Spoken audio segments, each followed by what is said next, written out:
బాగా చేశారు, చాలా బాగా చేశారని అందరూ అన్నారు గురువు గారు. నిజంగా అండి, వాస్తవానికి శివకేశవ మందిరం అని ఎర్రిపాక కదమ్మా గ్రామం పేరు? ఇరుపాక గ్రామం, మండలం జగ్గంపేట మండలం గురువు గారు. మా ఇరుపాక అమ్మ ఊరు గురువు గారు. ఎర్రిపాక ఊరు, జగ్గంపేట మండలం. రాజమహేంద్రవరానికి ఒక 30-35 కిలోమీటర్ల దూరం ఉంటుంది. నిజంగా నేను ఎంతో మంది రాజకీయ నాయకులను చూసి ఉంటాను, కానీ అటువంటి వ్యక్తిని నేను ఇంతవరకు చూడలేదు. జ్యోతుల నెహ్రూ గారు వారు నిజంగా కూడా, వారు కూడా తిరుమల తిరుపతి దేవస్థానం బోర్డు మెంబరే. నాకు చైర్మన్ గారు చెప్తే వెళ్ళడం జరిగింది. అయితే శివకేశవ మందిరం అని శివుడికి కేశవుడికి భేదం అనేది ఉండకుండా ఓ అద్భుతమైనటువంటి దేవాలయం. ఆ దేవాలయం కూడా ఏలేరు అనేది ఒక నది ఉంటుందండి. ఆ గ్రామానికి ఆనుకొని నది 365 రోజులు అలా నీరు పారుతూనే ఉంటుంది. ఆ చుట్టుపక్కల ఉన్నటువంటి వ్యవసాయదారులు అసలు వాళ్ళు ఎంత సంతోషంగా ఉంటారంటే, మా దగ్గర డబ్బు ఐశ్వర్యం కాదండి, మా దగ్గర ఉదయం లేచి ఈ యొక్క ధారను చూస్తూ ఉంటే అలకనంద మీదుగా హరిద్వార్ మీదుగా కాశీకి ఎలా గంగ వస్తుందో అలా ఈ ఏలేరు నది వాళ్ళ ఆ గ్రామముకు ఆనుకొని వెళుతూ ఉంటుంది. ఆ నది కానుకొని శివకేశవుల దేవాలయం కట్టారు. కట్టిన తర్వాత ఈ విషయం ఖచ్చితంగా చెప్పాలండి. ఎందు గురించి అంటే ఆ కార్యక్రమం అంత గొప్పగా జరిగింది అంటే వారి మనసు అంత గొప్పది. అక్కడ వారు ఏం చేశారంటే 12 జ్యోతిర్లింగాలను ఒకే చోట నిర్మించి భగవద్బంధువులకు ఇబ్బంది కాకుండా ఉండాలని ఆ 12 జ్యోతిర్లింగాలను ఎలా తయారు చేశారు తెలుసా సంతోషి గారు? సౌరాష్ట్రే సోమనాథంచ, సోమనాథ్కు అంటే నర్మదా బాణాలు తెప్పించి 12 ఒక బాణాన్ని తీసుకెళ్లారు. ఎక్కడ తీసుకెళ్లారు? సోమనాథ దేవాలయానికి కుటుంబం తరపున వెళ్ళి సోమనాథుడి దేవాలయంలో ఈ బాణాన్ని ఆ బాణాన్ని సృష్టించి అభిషేకం చేసి తీసుకొచ్చి ఇలా శ్రీశైలే మల్లికార్జున, ఈ మల్లికార్జున స్వామి దగ్గర 2వ లింగం, ఇలా 12 జ్యోతిర్లింగాలకు వాళ్ళ కుటుంబంలో ఉన్నటువంటి సభ్యులు 12 బాణాలను తీసుకొని అక్కడ శక్తినంతా తీసుకొని వచ్చి ఈ ప్రాంతంలో 12 జ్యోతిర్లింగాలు పెట్టారు. అలా పెట్టి ఆ అద్భుతంగా శృంగేరి జగద్గురువులు ఆ ప్రాంతాన్ని సందర్శించినప్పుడు ఈ దేవాలయానికి శివకేశవ క్షేత్రం అని పెట్టండి అనగానే అదే పెట్టేశారు.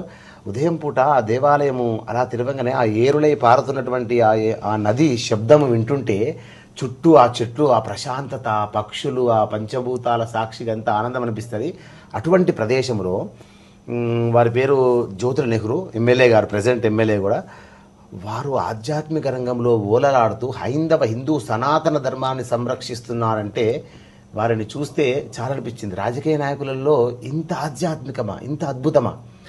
అంత అద్భుతంగా 3 రోజుల కార్యక్రమాలు చేశారు. 3 రోజులలో మొన్నటి శనివారం రోజు తిరుమల తిరుపతి దేవస్థానం తరపున వారు బోర్డు మెంబర్ కాబట్టి చైర్మన్ గారు దగ్గర అనుసంధానంగా ఉంటుంది కాబట్టి మహాక్షేత్రమైనటువంటి వెంకటేశ్వర స్వామి క్షేత్రం నుంచి పండితులు వచ్చి శ్రీనివాస కళ్యాణం చేశారండి. నభూతో నభవిష్యత్తు ఆ ప్రాంతంలో. అలా ఆదివారం కాకినాడ జిల్లా కదండి, కాకినాడ జిల్లాలో అన్నవరం అంటే చాలా ఎవరికీ కాదు.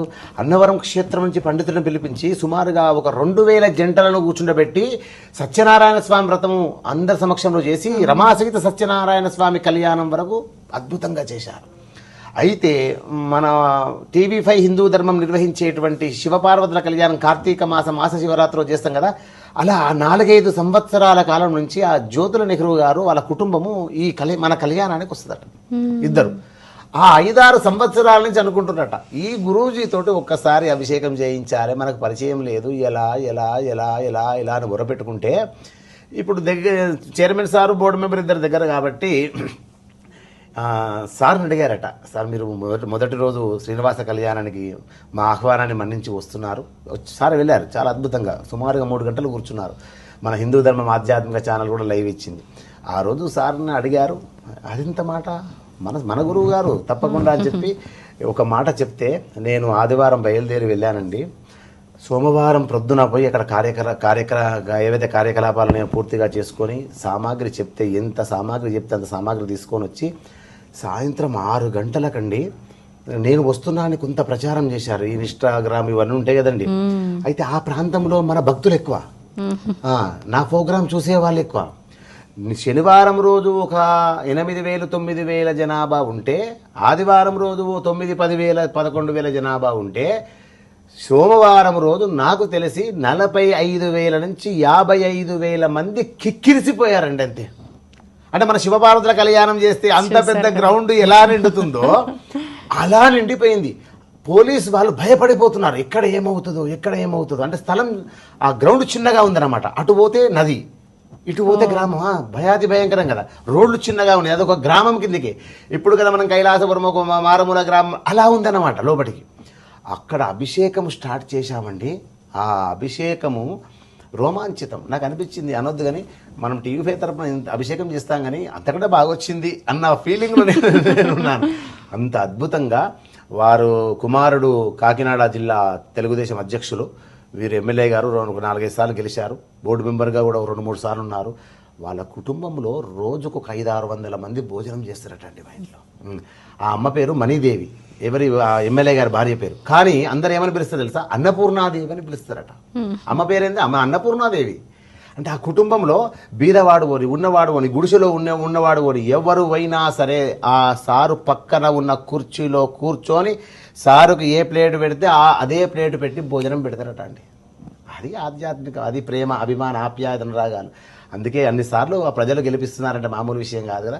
అక్కడ అభిషేకం స్టార్ట్ చేసిన తర్వాత రోమాంచితమమ్మ. చివరిలో అభిషేకం నేను స్టార్ట్ చేసి చివరిలో కూష్మాండ హారతి అన్నాను కదా, అక్కడ ఇచ్చినప్పుడు వాళ్ళకి ఎలా ఆలోచన వచ్చిందో తెలుసో, ఆ గ్రౌండ్లో ఉన్నటువంటి కాంతులన్నీ బంద్ చేశారండి. ఆ క్షణం వాళ్ళకి ఐడియా ఎలా వచ్చిందో నేనైతే ఎవరికి చెప్పలే.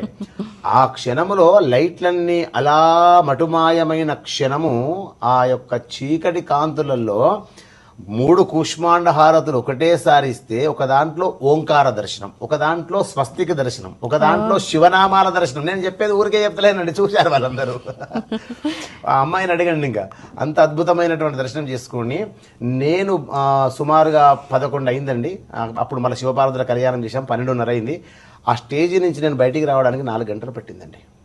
4 గంటలు పట్టింది. అంటే తెల్లవారుజామున 4:30కు నేను అక్కడి నుంచి అన్నవరము తెల్లవారుజామున వచ్చి దర్శనం చేసుకున్నాను. అంత గొప్ప అద్భుతమైనటువంటి కార్యక్రమము.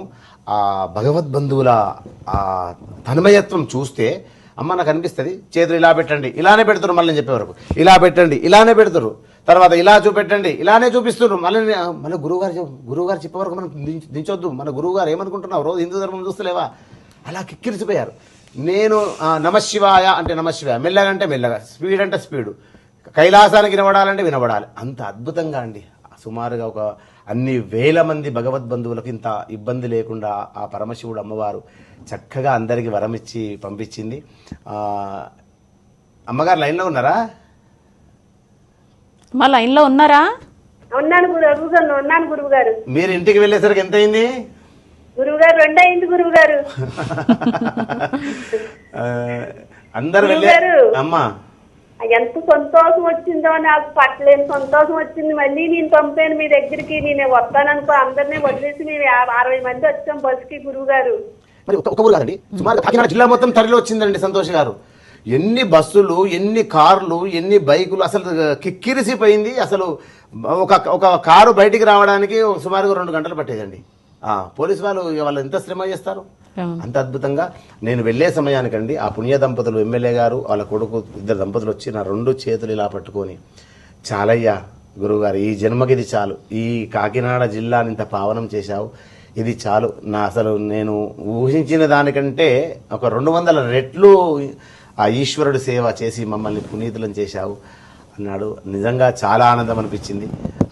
పోయేటప్పుడు ఒక కోరిక అడిగారు, గురువుగారు ఏమనుకోవద్దు, ప్రతి సంవత్సరం మీరు మా దగ్గరికి రావాలంటే తప్పకుండా అండి, స్వామి అనుగ్రహం ఉంటే. అంటే వాళ్ళు మనసులో ఏమనుకున్నారంటే తెలియని వాళ్ళు, గురువుగారే ఎంత తీసుకుంటాడో, ఎన్ని లక్షలు ఇస్తారు, ఎన్ని లక్షలు. నన్ను ఒకటే మాట చెప్పిన, నేను డబ్బుల మనిషిని కాదండి, పరమశివుడు సేవ దొరకాలంటే ఇక్కడ రాసి ఉండాలి, ఆ సేవ నాకు దొరికిందండి. ప్రధానంగా డబ్బు విషయం ఎత్తకండి, అలా డబ్బు విషయం ఎత్తితే నేను రానని చెప్పేశాను మొహమాటం లేకుండా. అంత అద్భుతంగా జరిగింది, చాలా ఆనందం. అక్కడ భగవద్బంధువులు సహకరించినందుకు ప్రతి ఒక్క కుటుంబానికి ఆ కైలాసేశ్వర స్వామి శివకేశవుల అనుగ్రహం లభించాలని కోరుకుంటూ నీకు ప్రశ్న అడుగుతాను, తర్వాత జాతకం చెప్తాను, ఓకేనా? గురువు గారండి, నా అక్క కొడుక్కి